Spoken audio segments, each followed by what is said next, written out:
Hello दोस्तों, नमस्कार। स्वागत है आप सबका हमारे चैनल पर। मैं हूं राजन साहू।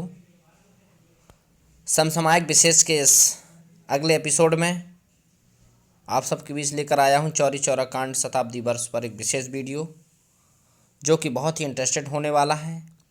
और आप लोग इस वीडियो के माध्यम से देखेंगे कि चौरी चौरा कांड का जो हमारे भारतीय इतिहास में एक महत्वपूर्ण स्थान है, आखिर ये हुआ क्यों, इसका भारतीय स्वतंत्रता संग्राम में क्या योगदान था, महात्मा गांधी का इस आंदोलन से क्या संबंध है, और यह घटना भारत के किस राज्य में हुई।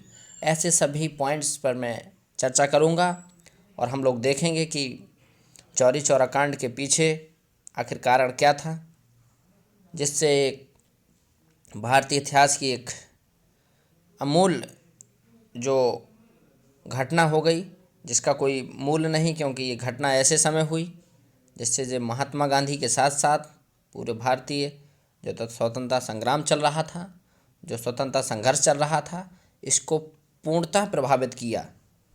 तो आगे हम लोग देखेंगे कि चौरी चौरा कांड का कारण क्या था। पहला जो हमारा पॉइंट होगा, चौरी चौरा कांड आखिर हुआ क्यों था, इसका कारण क्या था।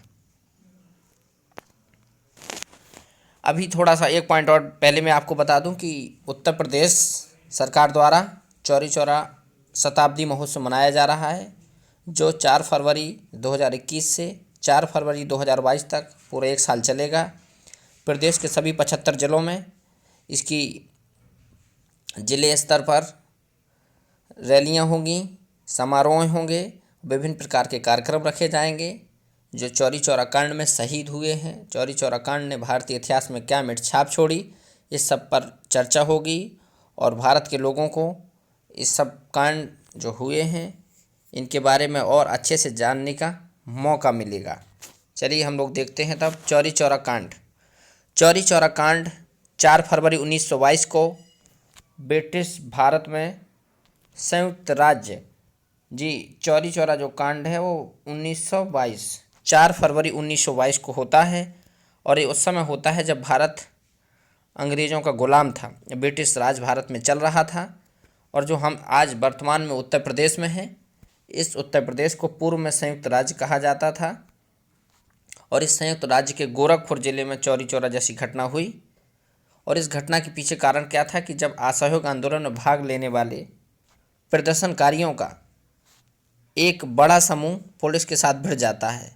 जैसा कि आपने देखा भी होगा कि जो आंदोलन होते रहते हैं, प्रदर्शन होते रहते हैं, तो वहाँ से जो रास्ते से लोग निकलते हैं तो कभी कभी भीड़ अनियंत्रित हो जाती है और घटना होना चाहिए अप्रिय घटना बदल जाती है। जो काम था उससे हट कर के अप्रिय घटना में बदल गया। और जब पुलिस से भिड़ गए तो जवाबी कार्रवाई में प्रदर्शनकारियों ने हमला किया और इसके साथ साथ एक पुलिस स्टेशन में आग लगा दी। जो घटना का टर्निंग पॉइंट था, इस सबसे बड़ा बिंदु था, एक पुलिस स्टेशन में आग लगा दी, जिससे सभी कब्जेदार मारे गए। भाई जो स्टेशन के अंदर थे वो लोग मारे गए। और इसके बाद भारत के भी 3 नागरिक थे जो मारे गए, जो आंदोलन में भाग ले रहे थे। इसके साथ साथ 22 पुलिसकर्मियों सहित एक जो उस थाने का स्टेशन मास्टर था वो भी मारा गया। 23 पुलिसकर्मियों की मौत हुई।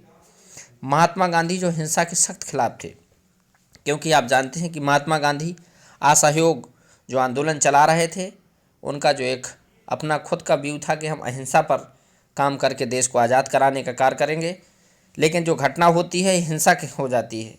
जब हिंसा हो जाती है तो महात्मा गांधी जी बहुत दुखित हो जाते हैं और वो इस हिंसा के बाद 12 फरवरी 1922 को राष्ट्रीय स्तर पर असहयोग आंदोलन को रोक देते हैं। जी हाँ, आंदोलन तो चल रहा था, लेकिन 12 फरवरी 1922 को राष्ट्रीय आंदोलन को महात्मा गांधी जी रोक देते हैं। और इसके बाद जो मुकदमा चलने लगता है। भाई जब घटना हुई, घटना में लोग मारे गए और जो लोग अभियुक्त हुए तो उनके खिलाफ केस चलने लगा। तो हम लोग यहाँ थोड़ा सा जिक्र हुआ है असहयोग आंदोलन का, तो इसको समझेंगे कि असहयोग आंदोलन क्या था। महात्मा गांधी जैसा कि जानते हैं कि 9 जनवरी 1915 को भारत आते हैं।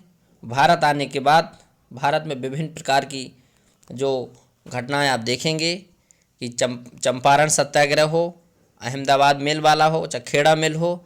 इसके बाद महात्मा गांधी जी देश के लोगों को जगह जगह जा कर के अंग्रेजी सरकार जो ब्रिटिश सरकार थी उसने प्रथम विश्व युद्ध में जो भारत सरकार से वादा किया था कि हम भारत के लोगों को सहयोग करेंगे, उनके विकास के लिए कार्य करेंगे, लेकिन वो अपने जो किए हुए वादे से मुकर जाते हैं। और उसके बाद महात्मा गांधी जी निर्णय करते हैं कि अब हम असहयोग करेंगे, मतलब भारत सरकार जो भारत के लोग हैं जो ब्रिटिश सरकार का असहयोग करेंगे, सहयोग नहीं करेंगे। इसी को बोलते हैं असहयोग आंदोलन। इस आंदोलन का जो प्रस्ताव होता है कलकत्ता अधिवेशन में 4 सितंबर 1920 को पारित होता है और इसके साथ साथ लिया जाता है निर्णय कि उपनिवेशवाद को भारत से खत्म किया जाए और उनके द्वारा जो स्कूल, कॉलेज और न्यायालय जैसी संस्थाएं चलाई जा रही हैं उनमें टैक्स न दिया जाए और अंग्रेज सरकार को सभी ऐच्छिक संबंधों के परित्याग करने को कहा गया। जितने भी लोग थे सबसे कहा गया कि आप इच्छा से त्याग करिए, इन संबंधों को अंग्रेजों से दूर करिए, ताकि इनके साथ असहयोग करेंगे तभी ये जान पाएंगे कि भारत के लोग अब असहयोग कर रहे हैं, सहयोग नहीं कर रहे हैं हमारा किसी कार्य में, तो हमको उनके लिए कुछ कार्य करना पड़ेगा। गांधी जी ने कहा कि यदि असहयोग का ठीक ढंग से पालन किया जाए तो भारत 1 वर्ष के भीतर स्वराज प्राप्त कर लेगा, लेकिन ऐसा होता नहीं है। जैसा कि मैंने घटना बताया कि असहयोग आंदोलन चल ही रहा था और उसमें बीच में घटना भी हो जाती है। इस असहयोग आंदोलन में एक पॉइंट और जुड़ा था कि इसमें जो तुर्की में मुस्तफ़ा कमाल पाशा नाम के एक शासक थे, उनका पद जो खलीफा थे उनका पद समाप्त कर दिया गया और उनका समाप्त करने के बाद जो भारत के मुसलमान थे वो लोग खिलाफत आंदोलन चला रहे थे। तो इसी खिलाफत आंदोलन को शामिल करते हुए महात्मा गांधी जी ने इसी में असहयोग आंदोलन में खिलाफत आंदोलन को भी शामिल कर लिया। और आगे देख लेते हैं थोड़ा सा इसके बारे में विस्तार से। जो असहयोग आंदोलन था वो महात्मा गांधी जी द्वारा चलाया जाने वाला पहला जन आंदोलन था। अभी तक सिर्फ सत्याग्रह हो रहा था, लेकिन इस बार महात्मा गांधी जी ने जो असहयोग नाम से आंदोलन चलाया वो जन आंदोलन था। इसमें असहयोग पर बात की गई और आंदोलन में जो व्यापक स्तर पर जनाधार भी इकट्ठा हुआ, विभिन्न वर्ग के लोगों ने इसमें भाग लिया। प्रथम विश्व युद्ध के दौरान अंग्रेज़ों ने प्रेस पर प्रतिबंध लगाया था और बिना किसी जांच के लोगों को कारावास में डाला था। इन सब का विरोध करने के लिए एक समिति बनाई जाती है, इसकी अध्यक्षता सर रॉलेट सिडनी करते हैं और विभिन्न प्रकार की संस्तुतियों के आधार पर कठोर उपायों को लागू करने का निर्णय लेते हैं। और इस निर्णय के बाद महात्मा गांधी जी देश भर में जो रॉलेट एक्ट 1919 का आता है इसके खिलाफ अभियान चलाने लगते हैं। और जब यह अभियान चलता है तो इस अभियान में भारत के उत्तर से पश्चिमी सभी देश के नागरिक इसमें बंद का समर्थन करते हैं, दुकानें बंद करते हैं और स्कूल बंद होने के लिए विभिन्न प्रकार के कार्य करते हैं। पंजाब में इसका सबसे ज़्यादा विरोध होता है। विरोध होने के बाद क्योंकि असहयोग आंदोलन जो था उसका सबसे बड़ा मूल कारण रॉलेट एक्ट ही था। जब ये रॉलेट एक्ट बनता है तो इसका महात्मा गांधी जी जैसे देश के तमाम नेता विरोध करते हैं और अंग्रेज़ों का कहना था कि सेवा के बदले भी इनाम कर लिया जाएगा। इनाम देने की कोशिश करते थे अंग्रेज़ के लोगों को खुश किया जाए ताकि वो भारत के जो लोग हैं भारत के ही पक्ष में ना रहें और हमारे लोगों की तरफदारी करें, लेकिन ऐसा नहीं हुआ। पंजाब जाते समय महात्मा गांधी जी को कैद भी कर लिया गया इस आंदोलन के विरोध में। इसमें जो असहयोग आंदोलन था उसकी एक घटना और होती है पूर्व में, जैसा कि आप लोग जानते होंगे कि जलियांवाला बाग हत्याकांड जो होता है 13 अप्रैल 1919 को, इसी आंदोलन और रॉलेट एक्ट के विरोध में होता है जलियांवाला बाग हत्याकांड। और इस जलियांवाला बाग हत्याकांड से आहत होकर महात्मा गांधी जी असहयोग आंदोलन चलाने की बात करते हैं और असहयोग आंदोलन पूरे देश के लिए खड़ा कर देते हैं।